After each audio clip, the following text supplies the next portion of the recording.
So that night in the grave, what have we prepared? What have we prepared? What is going to benefit us, my brothers and sisters in Islam, in that grave? Nothing. Except al-amalu salih.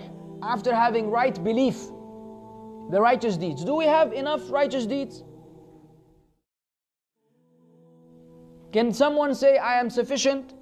I've done so many rak'at and read so much Quran. Fine. Does anyone have a guarantee that these deeds were accepted? Were we sincere enough when we performed them? Did we wrong other people, which in effect took away from our good deeds? Many people do have good deeds. They do have good deeds, but so much dhulm to other human beings, sometimes to one's parents, that it will take away all of these good deeds. You all know the hadith of the bankrupt. The hadith of Abu Hurairah and Bukhari and Muslim, when the Prophet ﷺ said to Sahaba, do you know who the bankrupt one of my ummah? They said the bankrupt one who doesn't have money, doesn't have clothes, doesn't have food. He said, no, this is not the bankrupt one.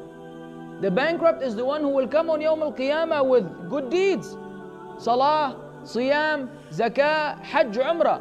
But he would come after having killed that person, for example, or wronged that person, or verbally abused that person. So much dhulm to the people around him. And so on Yawm al-Qiyamah, all of his good deeds will be paid to those whom he wronged. If he runs out of good deeds, not enough good deeds to pay back the dhulm that he was engaged in this dunya, the matter gets worse. Their evil deeds will be removed from them and placed on him. And then he will be thrown into the hellfire. This is an issue which we often neglect. And this is where we need to wake up and realize, time out. Yes, you may be doing a lot of good deeds, alhamdulillah, but what about others? What about parents?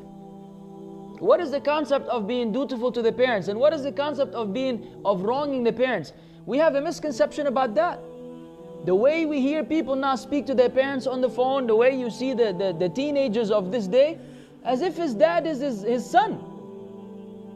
This is beyond haram. This could wipe out your good deeds from scratch. Could leave you bankrupt 100%, because this is displeasing to Allah. Allah commanded us in the parents, وَبِالْوَالِدَيْنِ إِحْسَانًا. Ihsan is not just doing the job. Ihsan is excelling, achieving excellence in regards to your parents. One word you may say to your mom and dad that hurts their feelings, wallahi could wipe out all of our good deeds. One word. We take it lightly. The parents are after Allah's rights, and the Messenger ﷺ, the greatest right is the rights of the parents. You have to think 1,000,000 times before you say a word that may be displeasing to them.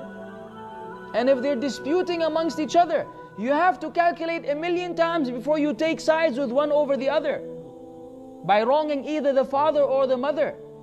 You have to know how to work your own situation out with your own parents, making sure that everyone is happy with you, provided that they're not telling you to disobey Allah, in which case you obey Allah while maintaining respect to them, while making them feel that you feel sorry that you had to disobey them, but the right of Allah is superior to theirs. There's an approach, there's a way of doing things. And I'm saying this for the youngsters whom Allah guides and their parents are not yet guided. So the children are better Islamically than their own parents, and then there's this conflict at home where the children may go beyond the acceptable in rejecting their parents' disbelief or their parents' commands, where it's unacceptable to Allah, even if what you're doing is for the sake of Allah. So there's a line which we cannot cross when it comes to respecting the parents.